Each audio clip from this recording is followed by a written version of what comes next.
It's The Log. I'm Charles Purcell, and I hope you're well. I hope you're doing everything you need to do for yourselves, for your family, staying healthy. You know what we're learning through all of this, at least most of us, hopefully, that our behavior directly impacts the lives of those around us, right? Just in a very direct, tangible way, spreading the virus. My behavior has a direct impact on not only those just right around me, but on my wider community and ultimately the whole world, right? This is a global pandemic. So I think that lesson has really come home for most of us. Again, there are yahoos out there, but we're not going to talk about them today. So that's good. I want to thank you for taking that responsibility. I want to applaud you. We'll have a little flyover for you. We'll bang pots. I'm banging my pots for you today. For learning that lesson and for taking it to heart and for being a responsible person. I bang my pots out of my window for you today. Thank you. And I was thinking, this is just a kind of a crystallized form of a larger truth. My behavior, that is how I behave in the world, my actions, directly impact the lives around me and those in the wider community and ultimately those around the planet. That's true as well. It is equally true. It was true before the virus, and it will be true after the virus. This very clear contamination spread is just sort of a beautiful dystopian real-world application of the larger truth. We impact each other's lives every day, all day, in every small action we take. I think that's worth remembering. Now, some people are able to take it a step further. People I really admire. People better than me. More strength of character, more will. You know who I'm talking about. We keep hearing the term front lines, those on the front line. Yeah, they do deserve our applause. We should have flyovers for them and bang pots, at least if nothing else figuratively. And you know who we're talking about. We hear about them every day. The health workers, the doctors, the nurses. Just incredible the work they're doing. And then the people right here in our town, the sanitation workers, folks who volunteer at food pantries. We've seen the long lines, miles of cars lined up because people need food. And these dozens of volunteers you'll see on the nightly news bagging up the food and distributing it, putting it in the trunks. Beautiful, beautiful. Yeah, applause for you. Journalists, good journalists, who are doing the very important work of getting information to us that we need. Obviously, the scientists, the researchers working on treatments and vaccines. I mean, there are heroes all over the place here. Teachers going out of their way to do everything they can while their students are locked in their homes. And the parents, my God, the parents. I'm a parent, but my kids are grown. I can't imagine how I'd be dealing with things right now. It was hard enough when they were, they're 4 years apart. So 1 and 5, 2 and 6, 3 and 7, 4 and 8. Oh, man. And then school age. It's tough having kids. It's fun. It's beautiful. It's wonderful. Wouldn't trade it for the world. Greatest thing that ever happened to me in my life. But I don't know how I'd be handling this today. So parents, teachers, applause, flyovers, pot banging for you. And then any other essential worker you can name. Certainly the grocery store workers, the farmers continuing to provide us with what we need. Yeah, there are plenty of people proving, showing beautifully how one life impacts another. So hats off to you guys. I couldn't be more grateful. I couldn't be more humble. Again, you're doing things I don't think I'm capable of at this point in my life. I don't know if I have the strength of character. I don't know if I have the physical strength, the mental strength to do the kinds of things you're doing. I couldn't be more in awe of you guys. So thank you. Seriously, thank you. Oh, I got to share this with you. A friend of mine posted this recently. I'm not going to say his name. I didn't get permission to read this. But I just find this beautiful. Okay, this is a friend of mine. He posted this on Facebook recently. I decided to make some life changes due to the coronavirus and this pandemic. As teachers, choreographers, artistic directors, and artists, everything has definitely changed for us. Yeah, this friend who I'm reading here, he's a dancer, teacher, choreographer. That's been his career. But of course now, that's all on hold. So he continues. I have enrolled in Anatomy 2, Physiology 2, and Medical Terminology, and will have these courses completed by October 2020. The classes I'm taking now I didn't have in college and must complete first before I start the nursing program I got into. This is not a young guy. This is a guy close to my own age.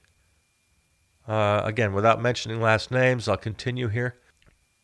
Christine, thank you for your advice with nursing programs. Amanda, Rafia, Paige, and Daryl, medical workers, thanks for low-key inspiring me. I also went out and got an essential worker job at Brahms. I work as a cashier in the fresh market. This job kept me from having to collect unemployment. As a man, I have to do what I have to do. A job is a job. A check is a check, period. Natalie, I thank you and your husband for having a site on Facebook that posts jobs. That's how I found out about the job opening. I'm excited about this new chapter in my life. I want to thank all my family, friends, and supporters. I couldn't have done it without y'all. There are so many of you that I read your posts and they inspire me virtually from a distance, but still inspiring. You never know what your posts do for people. Man, is that great or what? Yeah, this friend of mine, I couldn't have more respect for this guy. Again, he's not a kid. He's a guy close to my own age. I don't know. I don't think I could do it. I don't think I've got the strength to do it. Man, I admire this guy. And so many other people out there doing what they need to do. Each person can make a difference. You know the Margaret Mead quote, "Never doubt that a small group of thoughtful, committed citizens can change the world.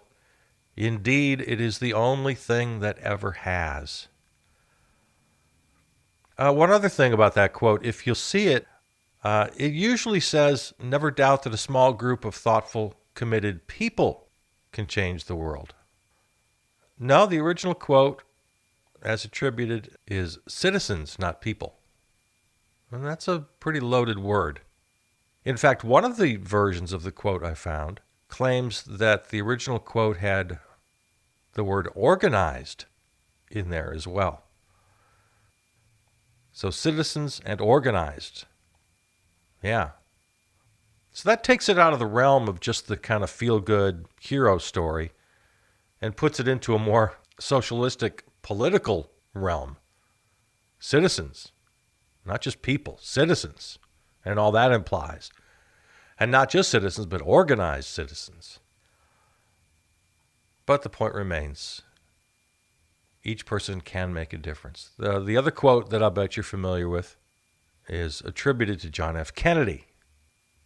One man can make a difference and every man should try, or something like that. That's also, quotes are a problem. That's also something that, that's another one that was a little misidentified.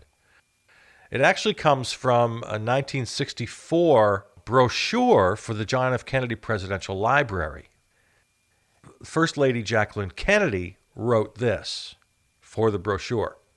Quote, John Kennedy believed so strongly that one's aim should not just be the most comfortable life possible, but that we should all do something to right the wrongs we see, and not just complain about them. We owe that to our country, and our country will suffer if we don't serve her. He believed that one man can make a difference, and that every man should try. So that's the quote, and then over the years it got attributed to him directly as a quote, but that's fine. The point remains the same. One person can make a difference. Every person should try. And that's just a truth, a universal truth, I think, that I want to preach. I believe in that. And I honor those who take action. I try in my small way to do the right things, but have nothing but just total respect and complete admiration for people like my friend who's going back to nursing school and working in a grocery store while he does it. That's amazing to me. And again, the wider picture this opens up. Our actions create the world we live in. From just doing the right thing, wearing a mask, social distancing, just doing the basic right things for other people. Such simple little acts that illustrate the wider point. Our actions, our behavior, they create the world we live in. There's one small problem, though, and I've noticed that those who we recognize and praise, rightfully so, nurses, doctors, first responders, essential workers, that praise tends to reveal our own privilege. We thank those who are impacting our lives. Thanks to the sanitation workers who pick up my garbage. Yeah, great, thank them, beautiful. But I think it stops a little short. Again, it reveals our privilege. It reveals our bubble. So let's also have a round of applause, and let's bang pots, and let's have flyovers. Metaphorical, of course. For those who are out of sight. On this program, I'm always encouraging you to listen to or watch Democracy Now! With Amy Goodman. One of the few, if only, media outlets who have made it their mission to talk about the invisible, the underserved, those who are underserved in healthcare, who before this virus ever showed up were already suffering from inequities in healthcare. And so then we're only left more vulnerable when the virus did show up. So let's hear it for those people who are fighting a tougher fight than most of us, and for those advocating for them. In a similar vein, those underserved in education. Kids who can't quite as easily just jump online for their online classes. Yes, it's tough on everybody, especially for kids. The social isolation we're hearing from psychologists can be very tough on kids.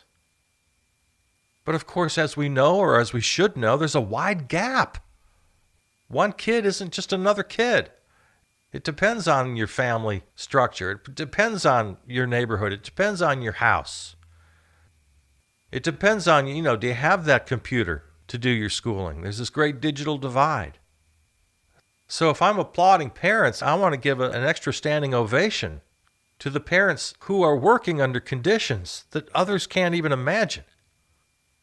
Families living in small apartments, 4, 5, 6-member families, living in small apartments, no privacy to do your homework, no computer to just jump online. So if we're handing out kudos, oh my God, can you imagine the strength it must take? The perseverance every single day for those really struggling. We're hearing lately about those with disabilities. That community is especially suffering during this time. It's well documented that there's a racial component to the number of cases and number of deaths. Again, because of underlying conditions that were just sitting there waiting for this virus to come and exploit these conditions. There are gender inequities. Many of the essential workers, the low-income workers, grocery checkers, etc., so many in healthcare, maintenance workers, women outnumber men. There's a gender inequity there, along with all the other gender inequities in our society. Those who continue to fight for and recognize the need for environmental reform, in the fight against climate change, in the fight for biodiversity, making those connections, activists, scientists, biologists. We talked about Jane Goodall the other day.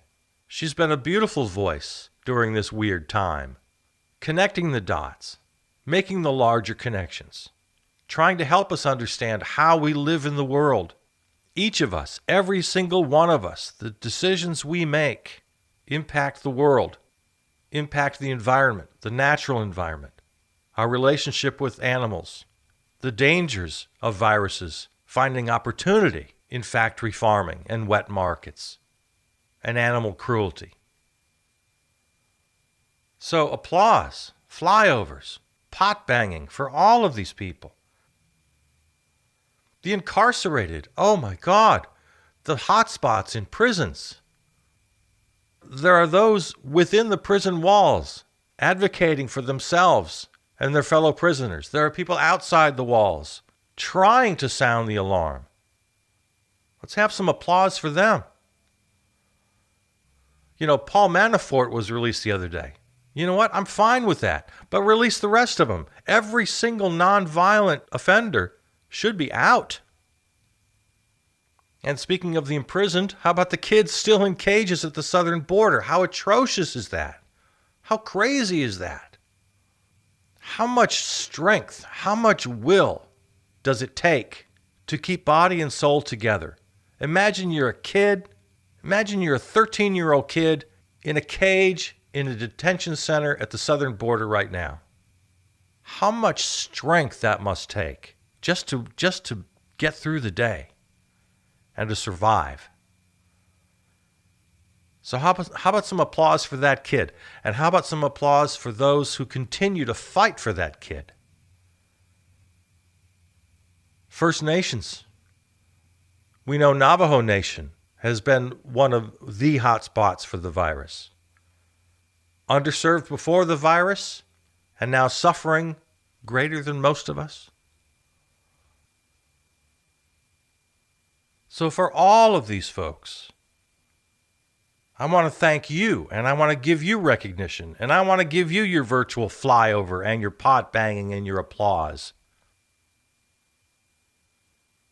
And if we recognize that our actions create the world we live in, our actions have a direct impact on others, well, then they don't only create the world we live in, they create the world that we all live in all the time, before the virus and after the virus. So I'm just really hoping that this little lesson we're learning here, wear a mask, social distance, now finally we understand. It took some of us longer than others, but most of us understand that our behavior can literally kill other people. Well, what I'm asking us to understand is that is not just an analogy for the wider world. It's the exact same thing. Our behavior every day, before the virus and after the virus, literally has life and death implications on people around the world. I mean, let's go back to the people we thanked. The people who are underserved in healthcare. Well, why are they underserved in healthcare? Do I have nothing to do with that? I'm trying to make the point that everything I do impacts the wider world, and trying as hard as I can to not make that just a trite little aphorism, a little feel-goodism. No, I'm trying as best as I can to make this real. So ask yourself right now, why are people underserved in healthcare? Why do some people have no doctor, no care? Well, the same reason they don't have the educational opportunities that others have. The same reason there's a digital divide. The same reason there's inadequate housing. Because we live in this sort of fiefdom where money is king and you got to go out and get it because there's only so much. And if you don't get yours quick, the other guy's going to get it. Because we've all accepted the terms of this weird, fictitious system. And our very participation in that system is what then feeds the inequities. I know we don't want to be the bad guys. And that's not what I'm saying. Our participation in this evil system perpetuates the system and all the inequities that it creates. And just proves further that individual behaviors impact the wider community and ultimately the world. Go right on down the line. Race and gender inequities. There's nothing natural about any of that. Just the result of patriarchal, capitalistic structures, a framework that we're all expected to operate under. And as long as we live day to day within that system, without questioning that system, just buying and selling, doing what we're expected to do, all of these problems that we had before the virus will continue to have after the virus and will be exacerbated by the virus as we speak. The issue of the environment and biodiversity and species extinction and climate change is the most direct comparison you can make. If some of us can understand our role in alleviating the pain of this virus, well, then we should be able to quite easily see the direct parallels. Talk about a crystallized form of a problem. The virus is a crystallized form of the climate change problem. We have to change our behavior, or we're pretty much doomed. It's not just an analogy. It's the exact same scenario. Individual behavior must change. Organized citizens must be active in order to save us from this virus and save us from climate change. It's the exact same process in play. So if we can change our behavior in a responsible way to avoid needless suffering in this time of the virus, however long it takes, it's short term compared to the climate change problem. Worst case scenario, there are plenty of voices out there saying this could be, 3 years. That's pretty bad. But climate change, we're talking about 10 years, 15 years, 20 years, 50 years, however long it takes to literally end human life on the planet. The exact same process is in play. Individual action, organized citizens, commitment, camaraderie, agreement, action. We're learning this lesson. Hopefully, many of us are learning this lesson, and I'm applauding you today. That's what this is all about. I want to give every ounce of love and admiration for those of you who are understanding this problem, who are internalizing it, and who are acting and behaving accordingly. I just love you guys. And again, many of you, most of you, are way stronger than I could have been. But let's take these lessons and carry them forward. Our behaviors do not only create the world we live in, they create the world we all live in all the time, before and after the virus. And by behaviors, again, I mean the really fundamental stuff. What we do every day, what we buy, what we sell, how we participate in this money bubble, whether or not we participate in a structure that only maintains all the inequities, or if through our behavior we destroy that structure. That's what I'm advocating for today. That we take buying and selling out of the center of our lives. That we understand in order for there to be rich people, there have to be poor people. In order for there to be rich nations, there have to be poor nations. I want us to understand every day of our lives that how we live, how we consume, how we buy, how we vote, everything we do has a direct impact on my neighbors, on my community, on everyone in this country, and everyone in this world. We have choices. We have options. But in order to accept those options, in order to make those choices, we have to finally see clearly the connections that this virus has laid bare. They've always been there, but we've either failed to recognize those connections, or we've deliberately created this shield of cognitive dissonance where we refuse to see the connections, participating on a daily basis in a system that requires rich people and poor people, rich nations and poor nations. We can extract ourselves from that. We have the power to extract ourselves from that system. A system that by now, if we don't see for what it is, I don't know if we ever will.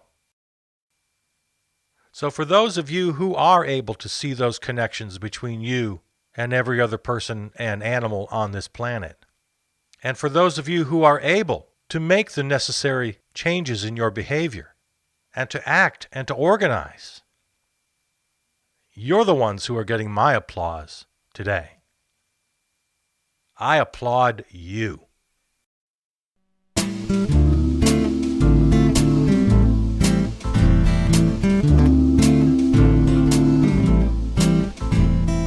This episode of The Log is available right now wherever you find your podcasts, including Apple Podcasts, iHeart, YouTube, and the podcast Source. Enter Charles Bursell Presents in the search window. Or best yet, go to charlesbursell.com. There you'll find this and all the other series in the podcast family. Follow, comment, and contact me on Facebook and Twitter. Thanks to our flagship terrestrial station, River West Radio, riverwestradio.com. Theme music composed and performed by Peter Donalds. From the New Arts and Media Studios in Milwaukee, I'm Charles Bursell.